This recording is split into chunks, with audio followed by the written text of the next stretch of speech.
All right. Are you ready to get started? You want to just like jump Yeah, right into it? if you just want to give me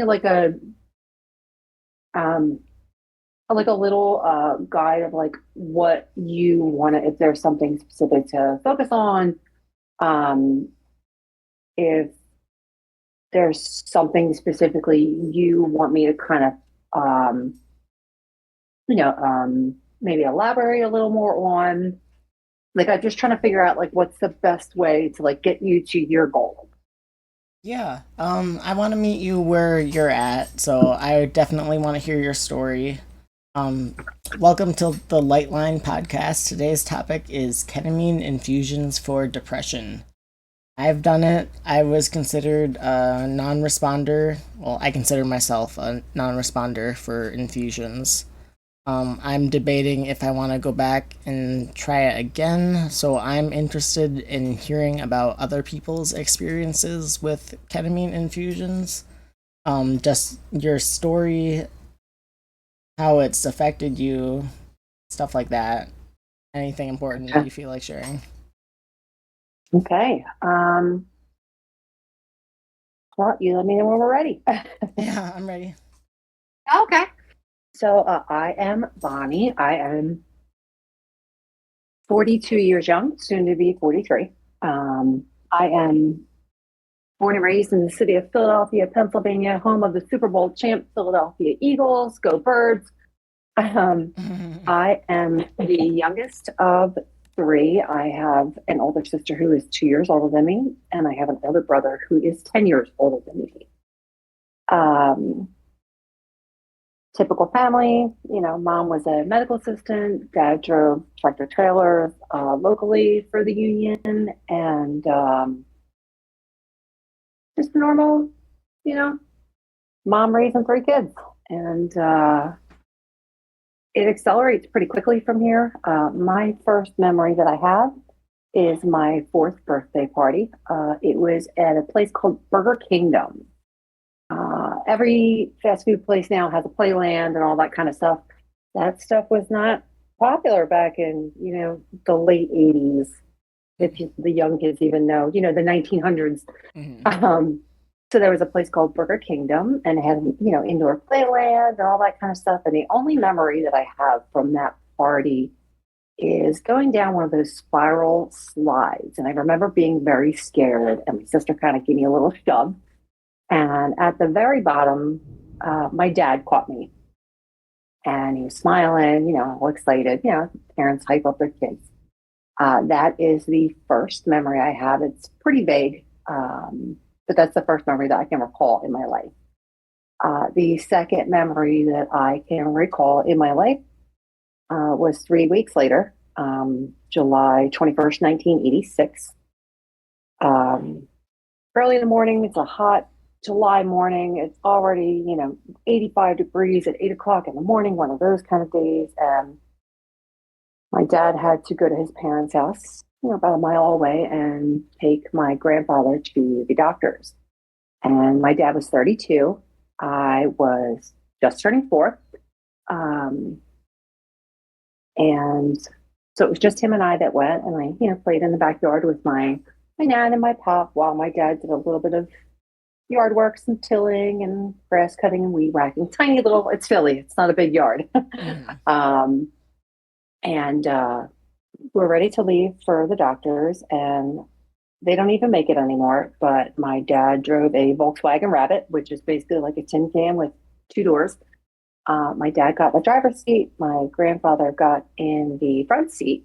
He had a cane, so he's a little slow moving.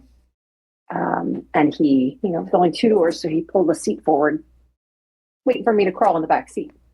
And at the time, I looked over at my dad, and he didn't look right. Something was wrong. Again, I'm only four, so I don't really have much of a concept of what, but he just doesn't look right.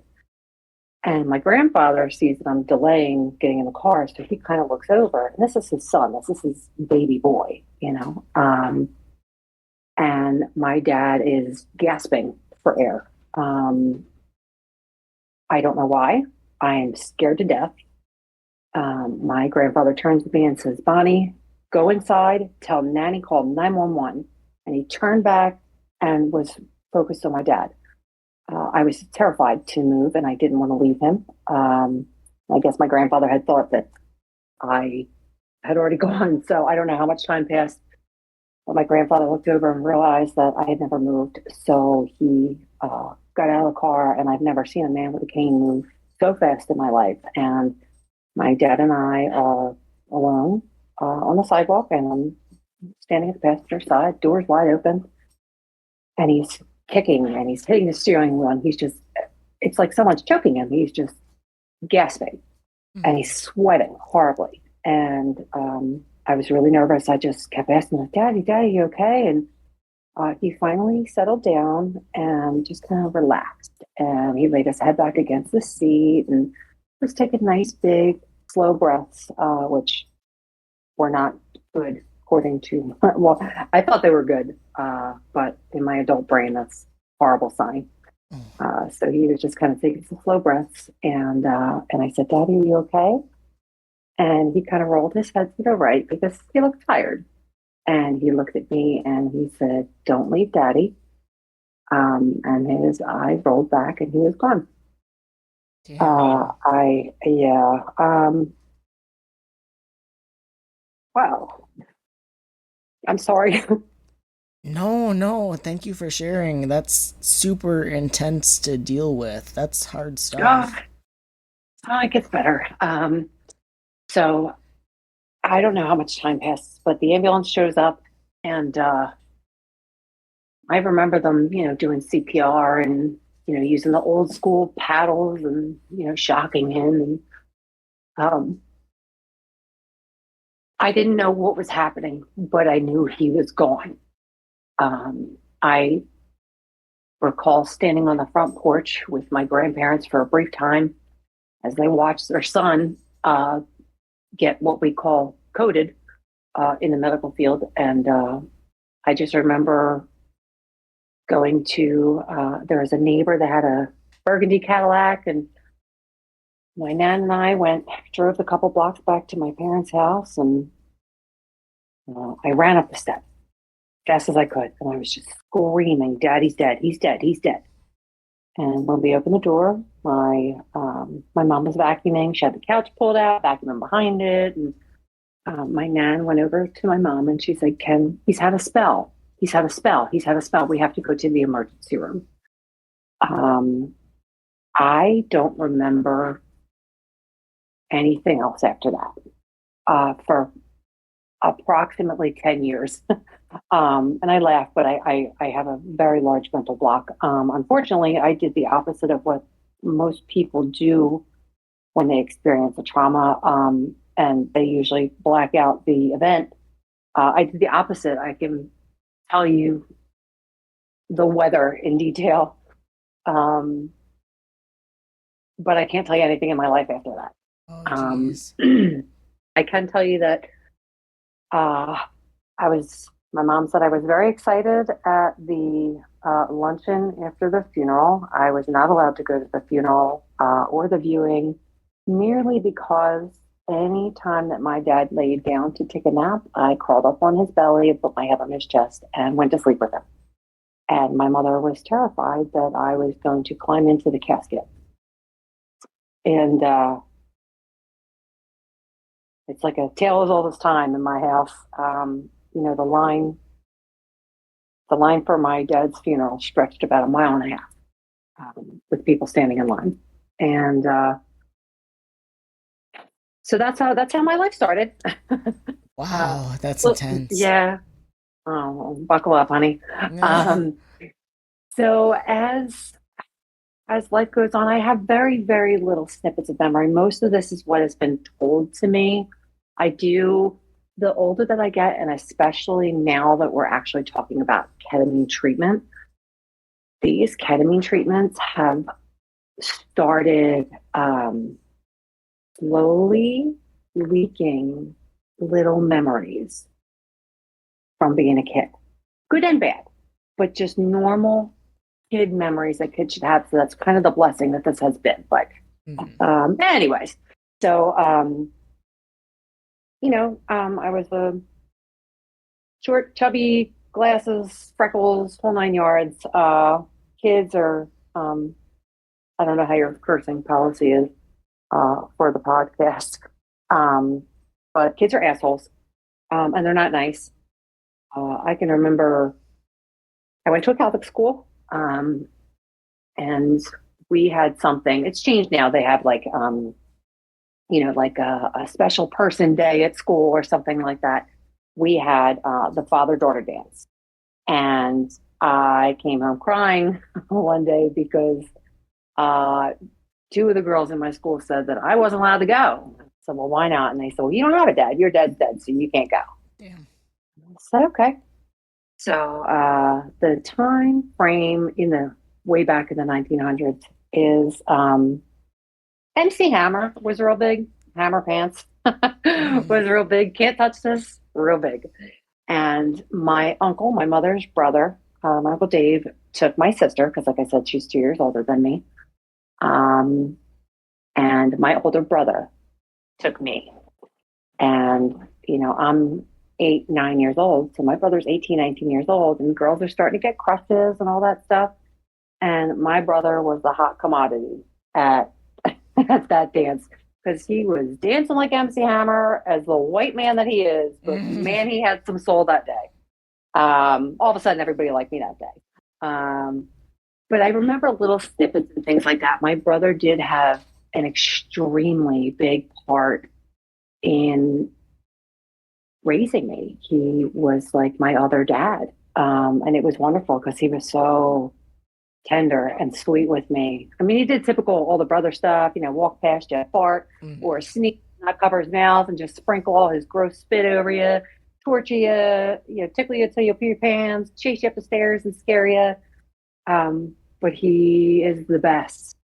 He's the best, and he did the best he could with at the time my dad died, a 13, 14-year-old man, so to speak. He had to grow up quick too. And it was hard on all of us. So clearly that was a really defining moment in my life. And it was just the four of us. It was me, my mom, my brother, and my sister. And I had a lot of empathy. Even as a young child, it was really easy to read other people and feel what they felt. I can remember being maybe 10, 11 years old and being home sick from school. But my mom couldn't take the time off of work. She was a medical sister working in a pediatrician office. And my brother and sister were in school. So there were quite a few times when if I stayed home from school, I was alone. And instead of just watching Price is Right, like every kid has a God-given right to when they're homesick, I would go around the house with like a bucket in case I had to get sick. And I would clean because I didn't want my mom to have to do it when she got home because I knew how hard she worked and I knew how tired she was. And, I'm 9, 10 years old, vacuuming dishes, trying to make beds as best I can, and just puking in a bucket the whole time. So I really was able to read people and empathize with them and feel how they felt from a really young age.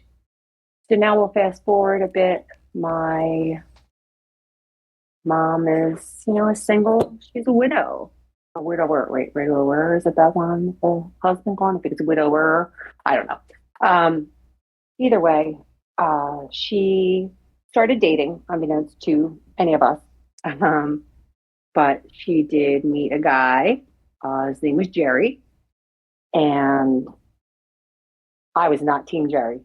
In my 13-year-old brain, he was trying to take the place of my dad, and I didn't like him, and I was going to give him the hardest time in the world. And I remember one time, it was like I was the parent. My mom had gone out on a date with him, like it was probably 11:30 at night. And I waited on the couch for her, and I was mad because she wasn't home with us. She was always home with us on a Friday night. And I saw through the door that he kissed her when he dropped her off.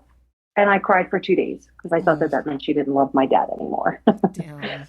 Little kid brains are, they're complex, especially with something like that. And long story short, I gave my stepdad absolute hell. Obviously became my stepdad, which Oh man, if you had like an Instagram or something for this podcast, I'd love to send you some of these pictures. I ruined every single wedding photo that my mother had. I did not smile in one. The only one I smiled in is one with her. If he was in the picture, my flowers were down by my side and I was pissed at the world. And I feel so bad now that I ruined her pictures, but I wanted everyone to know I was not on board with this. Yeah. So with that happening, um, it was a big adjustment for me because now we have a grown man in the house besides my brother. And because I was so afraid of something happening to my mom from the day my dad died, I slept in my mother's bed with her every night, every night. And I'm talking about till I'm almost 13, 14 years old. Mhm. That fear, that anxiety, very real. And of course, I mean, it would be, you would be stupid to think that some, that wouldn't affect somebody that way.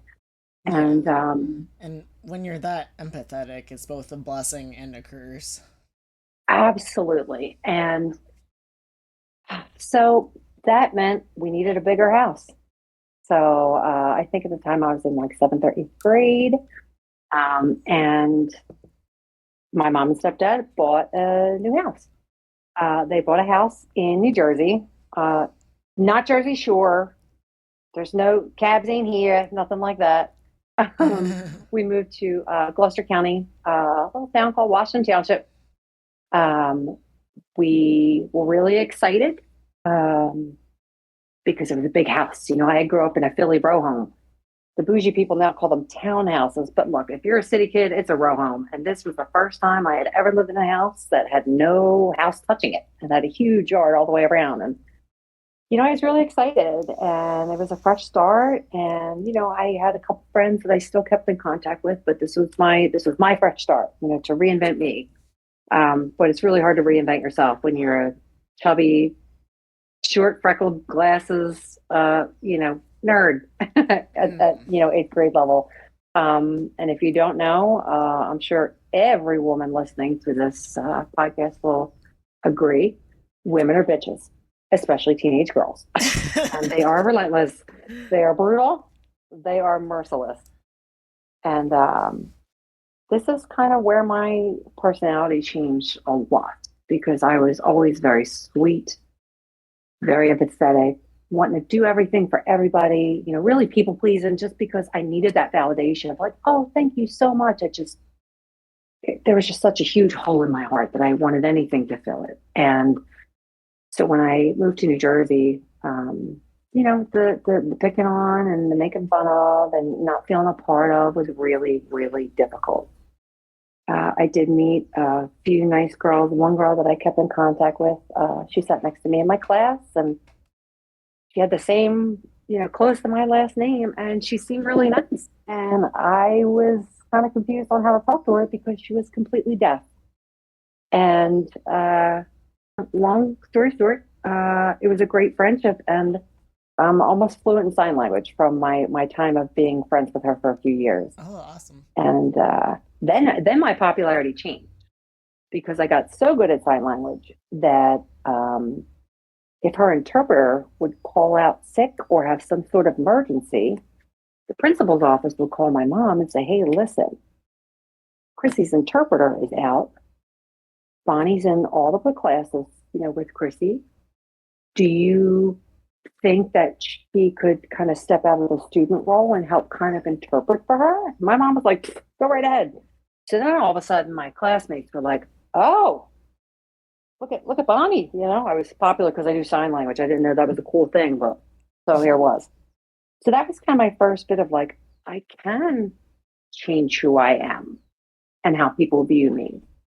So I didn't have to feel so out of place and awkward. Then comes high school, which is everyone's nightmare, not just girls. It's everyone's nightmare. Get in where you fit in. It's clicks everywhere, and if you don't fit in, then you don't fit in. Um, this is where I really kind of started to struggle. The experimentation of some some extracurricular party favors and things of that nature started because at this point, it's, you want to fit in, you want to be cool, you want to be accepted, all that peer pressure, stuff that they talk about, it's very real. And I buckled very quickly. Um, and not really because I liked it or I wanted the feeling of being out of my body, whether it was, smoking. It was really just a whole lot of pot, I think, high school wise.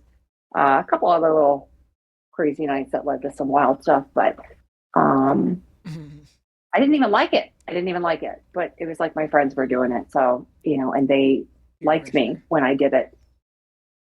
And then my attitude started to change. And then, like, you're cutting class to, go get high with your friends. And I made the mistake of telling this one girl I had a crush on this boy. And like the two-faced brat she was, she went and asked him to the dance. How dare her? And everybody laughed at me and made fun of me because she took him and this and that. Please, it's fine. Listen, if you're going to learn anything about me, you got to laugh at it. This is the very beginning. You got to buckle up. This is going to be like a 28-parter. Maybe not, maybe two. But at that point, I was gonna make my name known. Like, you weren't gonna make fun of me. You weren't gonna pick on me. And I threatened her in school and tried to like fight her because at this point, I'm wearing big baggy jeans and I loved Stone Temple Pilots and Tool and Korn and Deftones and all those bands. So I'm hanging with the ravers and rockers and she was just like just this little preppy girl. And I tried to fight her in school. I ended up getting suspended. So then I thought to myself, well, I got to kill two birds with one stone here. I need her to be embarrassed and be ashamed of herself for making me look so foolish when I'm a nice person. But I also was tired of people walking on me. Mm-hmm. So I was like, if you're going to do it right. So the cool place to be when you're in high school, at least where I was a skating rink. People would go to the skating rink.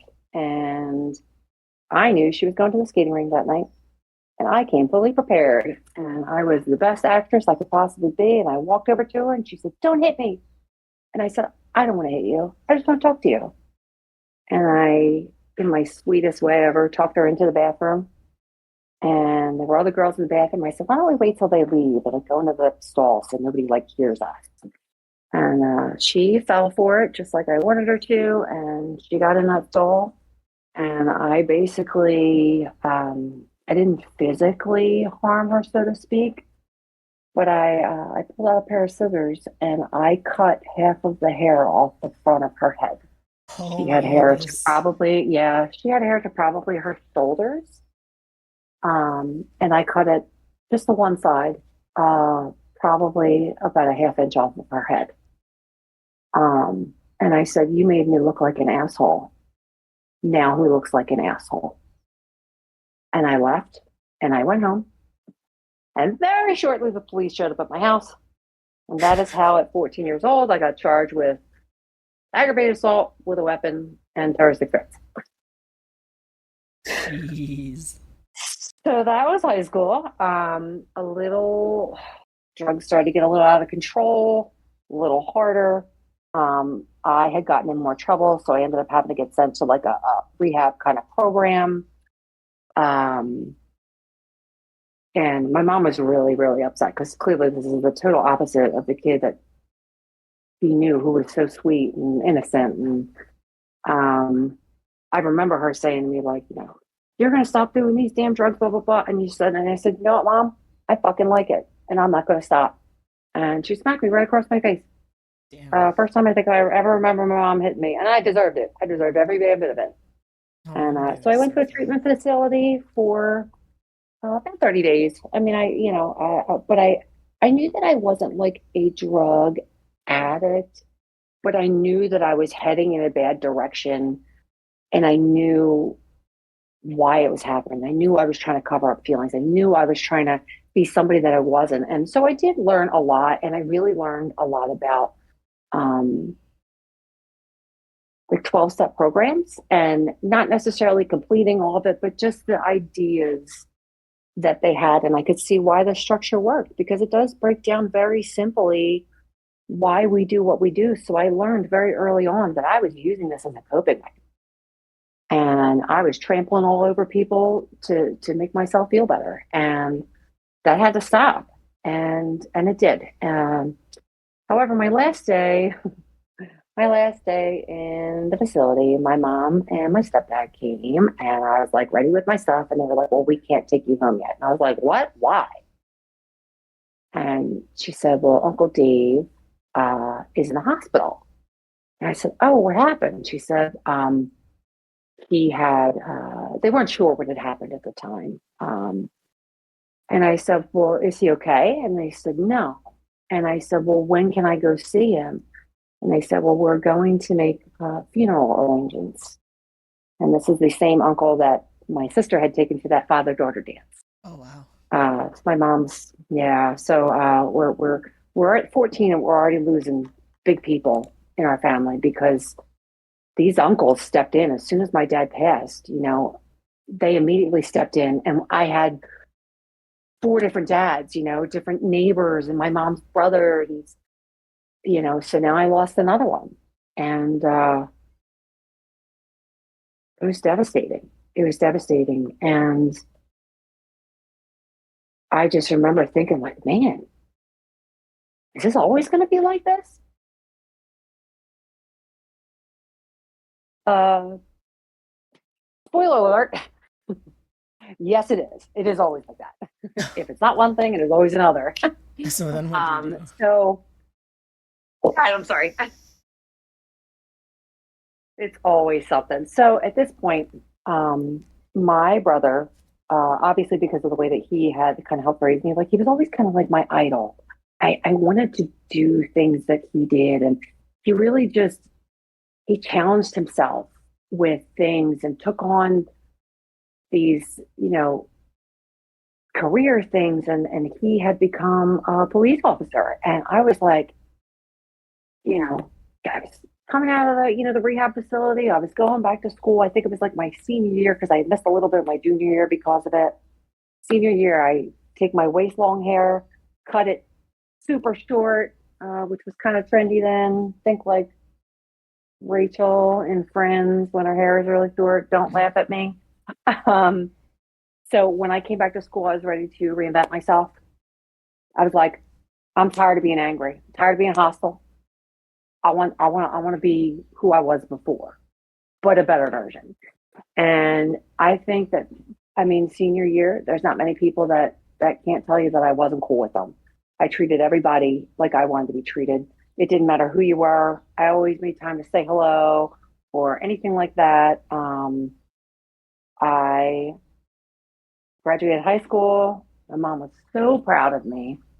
And then I was stuck as what I wanted to do when I grew up. And then I thought to myself, well, what is one thing that's going to be really challenging? And as soon as I saw my brother as a police officer, I was like, you know something?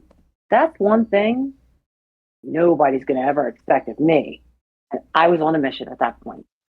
From the age, I did go to, community college for, I had obtained my EMT.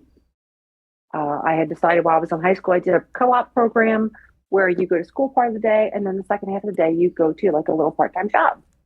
And I worked as a little secretary at this one little building supply company. But three of the people that I worked with, shout out to Jeff, Robin, and Bill. Oh, yeah, Jeff, Robin, and Bill. And Jeff, if you're listening, you look good, buddy. That's an inside joke. Um, they were all EMTs, and I thought that I wanted to go to nursing school. And they said, hey, if you want to go to nursing school, why don't you come volunteer at the ambulance squad in Washington Township with us? See if you really like the medical field. And I said, okay. And I was really nervous. And I remember we were at like it was like the ambulance hall's volunteer meeting, on a Wednesday night or something. and I was on call. I was just a trainee, but I got a little beeper and made lots of noise, and it told me where the 911 call was, and we would jump in the ambulance and go. And my first call was a stabbing cardiac arrest. And it was quite a shock. It was at a very awful, drug ridden, known drug hotel. And there was some kind of issue where this, I don't want to say couple, but a man and a woman had gotten in a little argument over the crack cocaine and heroin that they were smoking. She was very angry with him, so she stabbed him.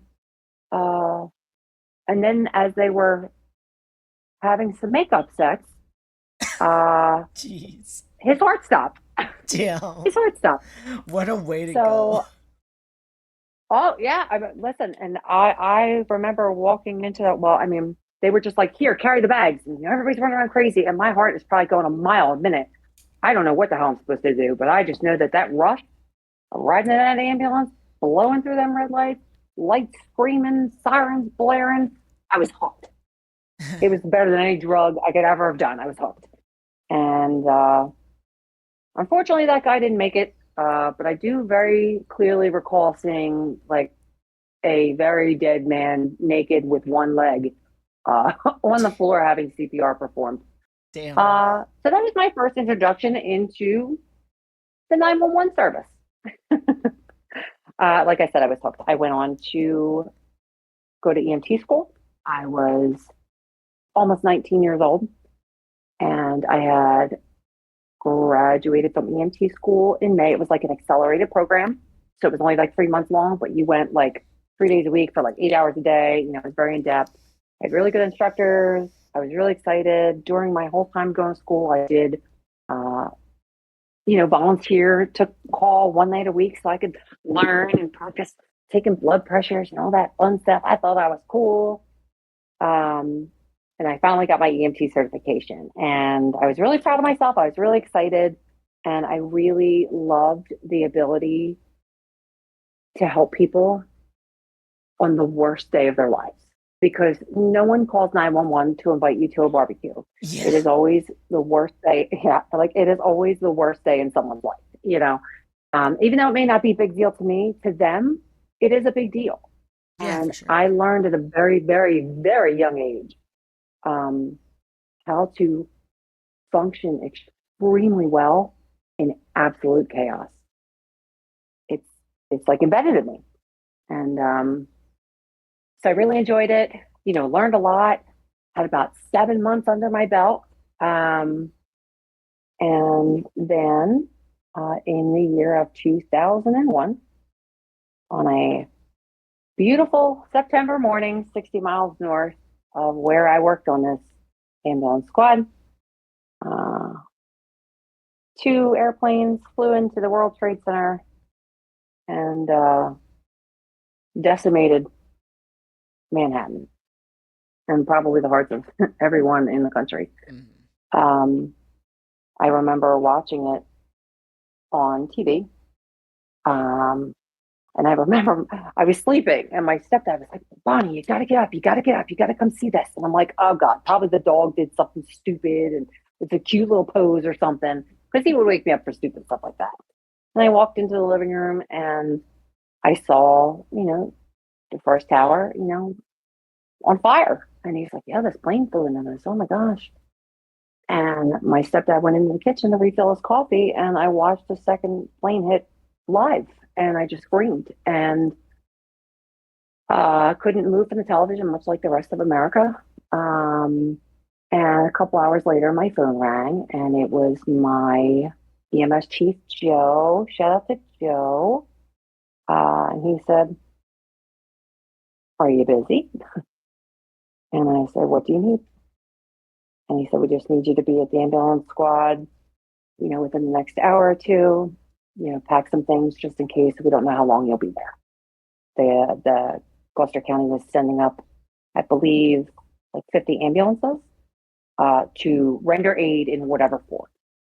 And so that night, about 6, 7 o'clock, I remember my family, dropped me off at the ambulance squad, and everybody's hugging and praying and I hope everything's okay. And I I got a hug from my sister and she was like crying a little bit, which was crazy because you'll find out later my sister and I have no relationship whatsoever. So it was even tough at this point, but it gets much worse later. But for her to be emotional and actually show that she cared, God forbid, as an older sister, I knew then that this was really, really serious. And uh, my partner that I went up with, it was two EMTs and two paramedics in every ambulance. And my partner, Wes, was same age as me, and we're two young kids, but we were pretty smart cookies. Like my chief wasn't calling to, ditzy kids. Wes and I were really good partners and we were really good at what we did. We were quick thinkers and we loved taking care of people. Some might call it in the EMS world a hose whacker, whatever, but we loved it. We did. And I remember, we left. I can't, it's so, there's so many different memories. I remember the sun like setting that night and driving up the New Jersey Turnpike and just seeing the cloud of smoke from, you know, uh, miles and miles away and smelling it from miles and miles away. And upon, it was nighttime by the time we got into New York and we came in through the Lincoln Tunnel and it was really warm, it's still hot. And when we were coming through the tunnel, we rolled the windows down because we wanted some fresh air. It was really stuffy. And when we came out of the tunnel, it was probably like 1 in the morning. I can't remember. It was very, very, very late. But when we came out of the tunnel, there were thousands of people just standing and screaming and throwing things. And we're like, what are they throwing at us? Like, we're here to help. And our windows are rolled down. And all of a sudden, there's a soda on my lap. And there's a pair of boxer shorts. And there's a hoagie getting thrown in. And then there's so many people. We're driving slow and we're trying to figure all this out. There's candy on our laps and, bouncing off the windows. And we're like, what is happening? And we had to go so slow because there were so many people that people are like trying to step on the side of the ambulance. Find my brother. This is what he looks like. Have you seen? Look for my sister. She's got this. This is what she was wearing. People were cheering and so grateful for our help. And we hadn't even done anything at that point. And my partner and I looked at each other and we'll swear, neither one of us were crying. We swear to it. It was really emotional. And we kind of knew at that point how serious this was. And this was history. Yeah, for Um, sure. you know, we went there to basically aid the 911 system because it was completely disabled, and we were parked in a line of ambulances in Manhattan along one street. And when we basically were there to wait for somebody to call 911. And I think the entire 2 days we were there, I think one ambulance went and took somebody to the hospital. Like nobody called 911. And if anybody's listening that does police, fire, EMS, people call 911 sometimes for really stupid reasons. Uh, like, for example, we love my mom. My mom is 85. We love my mom. But my mom's ear is hurting her, which is unfortunate. We don't want that to happen. However, my mom has an appointment for her doctor at 8:30 in the morning. And it's 2 a.m., but her ear is really hurting her. And there's 4 cars in the driveway. Everyone is home. The family she lives with, the grandkids she lives with. But like a lot of people, let me make it very clear. Just because you arrive to the emergency room in an ambulance does not mean you are a priority. Just a heads up. We will Yeah. put you in a wheelchair and put you right out in the waiting room. So sometimes people do call 911 for things that aren't actual emergencies, and it's okay. People aren't taught these things. They don't know what is a true emergency, what is something that could be handled with a doctor's appointment. Um, People don't know that stuff, and it's okay. But there are some people that know that, and they abuse the system with it. So anybody who knows EMS, police, fire, ambulance, people abuse the system, and they call 911 for a lot of crazy stuff. But it was very evident to us that day what real emergencies are because no one called. No one called. And observed a lot of things up there. Tons of FedEx trucks just driving back and forth and back and forth and back and forth because we were probably about 3/4 of a mile staged away from what we now know as ground zero.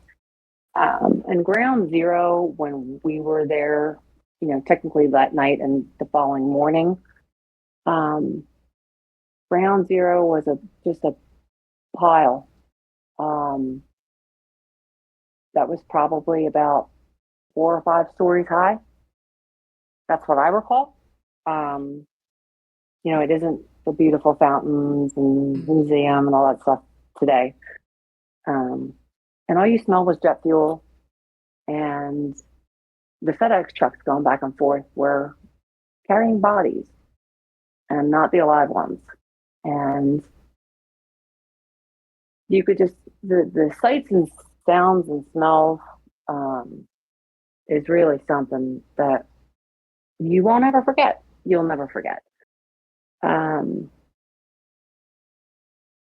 you learn real quick what the smell of burning flesh smells like, burning jet fuel. It's a little strange to see an airplane seat just sitting in the middle of the street. I took a lot of pictures on a disposable camera I bought at CVS because we didn't have cell phones with cameras. Yeah, Uh, back in the day. where this is, and that was another thing. My phone bill was through the roof because all of the Nextel for my old heads, all of the Nextel towers were down, and I had a Verizon phone, and my Verizon phone worked. So we didn't have high tech cell phones. Nobody was calling, texting, "Hey, mom, I'm okay." Nobody knew. You just went there, and if you got a chance to talk to your family, you did, and if not, you just hope that they were okay. So while I was there, waiting, hurry up and wait, my brother actually was dispatched up to ground zero with his small police department, him and his partner. And we were trying to connect up there, but it was very difficult because where he was stationed was literally on the other side of ground zero. And so we were able to at least stay in touch, via phone, which was reassuring because he was seeing the same things that I was seeing. And considering what we went through as children together with the trauma that we both experienced, this was really important for us to be there for each other. And I feel like we were put there at the same time for a reason. Um, Unbeknownst to me, when my dad had died, I only found this out recently that my brother was directly across the street having a sleepover at our cousin's house and slept through the entire thing, had no idea what had happened. Oh, jeez. And my dad, yeah, and like my dad was dying right outside, and he carries that, and it's very, very heavy for him. Anyway, that's a story for another day. Um, so we didn't end up catching up with each other, and we would kind of walk up towards ground zero and just kind of see if we could like lend a hand. Everybody's wearing their N95s, and we didn't know anything about it. It's not like COVID where we knew the whole reason for an N95. N95 stuff, we're like, well, they're just in case, like if you get a really bloody patient. Um, you know, Body substance isolation precautions were not what they were today. Yeah. So, yeah, like witnessing just, seeing these guys' faces who have just been working tirelessly and their entire truck companies were decimated and everybody from their firehouse is missing. There wasn't much to say. And it was like you could hear a pin drop in the middle of Manhattan on a weekday morning. It was wild. So we didn't end up really being able to do a whole lot of anything, just to let us hurry up and wait. And so we, later that night, eventually, took a very quiet ride back down the turnpike. back to the ambulance squad, and somebody had dropped me off, and I walked into my house and just kind of mumbled hi. We were really tired. I was exhausted, so I went right into my mom's room and pulled back the covers and just got right in bed, just like I did as a kid, because it was my comfort spot. And it was hard. I mean, I don't even, that word's going to lose its luster. But I mean, how do you cope with something like that? And at the time, in 2001, there wasn't a big focus on PTSD per se. PTSD was like shell shock that like Vietnam veterans got and Desert Storm veterans got. It wasn't so commonly recognized as it is now. Mm-hmm. So therefore, when I was experiencing issues with it in this capacity, I couldn't recognize it. And about 2 weeks after 9/11, I didn't take any time off of work. I was just like, all right, I'm going to take this day off because I'm tired. I'll catch up on sleep and I'll be back. And I wasted no time. And I had an ambulance call one night with a really great guy. His name was Frank. Frank was my partner for quite a long time with this one department that I worked with. And we got a really bad accident call. Guy had a severe head injury and he was heavily intoxicated. And my people in the medical field will know that sometimes when you combine head injuries and an alcohol, these patients are very violent. And this man had both hands around my neck, on the scene when I tried to help get him out of the car, and it scared me to death. But anyway, this guy fought the entire way to the trauma center because we knew he was in bad shape, and it was, a lot of fighting and tussling and all that stuff. And we get him into the trauma bay, and they take over from there. And I went outside, and I was a smoker at the time, and I sat on the back of the ambulance and I lit a cigarette, and I started to cry. And I was hysterical at that point. And my partner Frank said, Bonnie, are you okay? Did he hurt you? Are you injured? Do you need to be seen? Are you just scared? And I looked at Frank and I said, we have to go back. And he said, could you leave something at the scene? And I said, we couldn't help anyone. There were thousands of people dying, and we couldn't help anyone. And he was like a blessing that day, because Frank was part of a special critical incident stress debriefing team that is made up of police, firefighters, hospital personnel, medical personnel, and they basically help you debrief and talk about the situation, what you think you could have done, and all that kind of stuff. And I refused it, but Frank was on the debriefing team, and he was like godsend that time, because I didn't realize how bad that affected me. And like to this day, I don't want to watch anything. I don't want to watch the memorials and listen to the million goddamn songs that every country singer made. Although Toby Keith made some bangers, so we'll give him that. But it's. I'm sorry. It's heavy, and I carry it with me, and it's a horrible feeling when you have the capability and the skill to help someone in the worst moment of their lives, and there's no one to help because they're all gone.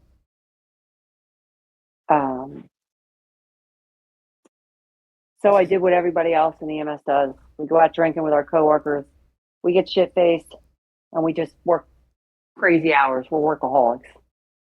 Because that adrenaline surge that we'll get from that crazy big accident where your heart rate goes to 150 miles an hour because you're carrying somebody's legs separate from their body and throwing it in the ambulance so you can get them to the hospital and save their lives and, get back to the swing of things, because that's what people in EMS do in the fire department, police department. We like to, not everybody, but, sometimes coping is definitely involved in drinking, hanging out with your friends, talking a lot of shit, telling war stories, and just work. And and I worked EMS for 15 years. So 15 years. after all God, this was going on, how did you discover ketamine treatments? I mean, Like we how are did so far off from ketamine treatments at this point. I was at the time, probably a little bit during high school. I had seen, I have always been in therapy, and I mean from a child. We would go to this group called Parents Without Partners, and my mom would go because, she had lost her husband. And they had a separate group in another room for kids who lost a parent. And I couldn't grasp it very well because I just remember there was a little boy who kept talking about his mommy that went to heaven because she had cancer. Mhm. And we would make bullshit pottery and paint pretty pictures. But I just felt so bad for the little boy who didn't have his mommy anymore because she had cancer. Like it didn't dawn on me that like I'm allowed to be sad too. Yeah. So growing up, I, had always been in therapy and, um, would get pulled out to see the school counselor, once every couple of weeks to just kind of check on me. And so I had always been comfortable in therapy. It was never something that was a foreign concept to me. I basically grew up with therapy. So it's like a knee jerk reaction to me. If something's right up, like not right with me, boom, therapy. Yeah. But at this point, after the issues I was having in high school, and especially with 9/11, it was medication. Um, it was the first time that I had ever really been prescribed antidepressants, and we tried a couple, and some of them I didn't like the way it felt, and switched back and forth. So for most of my adult life, I had been on and off of multiple medications because I kept thinking it was a short term thing, like, oh, well, I only need them for about 6 months, 9 months. And then once I'm happy again, then I can come off them. It didn't dawn on me that it was like a permanent chemical imbalance. That wasn't Yeah. my experience. There are people who definitely, and more power to them. And I love my people that are struggling with, a death of somebody close or a really tragic accident or some family crisis or whatever the issue is. It doesn't even need to be all that. Maybe you just don't feel good most of the time and you're sad. That's okay too. But I really envy people who can, do a year or two and feel great and not have to survive on them. Like I feel like many people who would probably be listening to your podcast have to. And there's so many more things that happen. I mean, ketamine treatments, these are a new and trending thing. And there's so many other things that happen before I get to the point where I'm like, this is not working. Yeah. No matter what medicine I take. Um, just a little side note for you. I'm sure you probably do a little bit of editing here and there.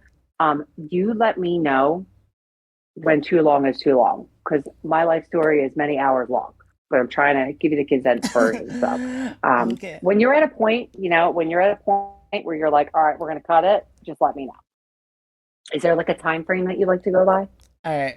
Well, we're at about the hour mark right now, so I might break that Mhm. into one episode, and I'm fine with still Okay. recording tonight. I still have the energy to do that, but I Okay. might just like Yeah. stop it and restart it again. Yeah.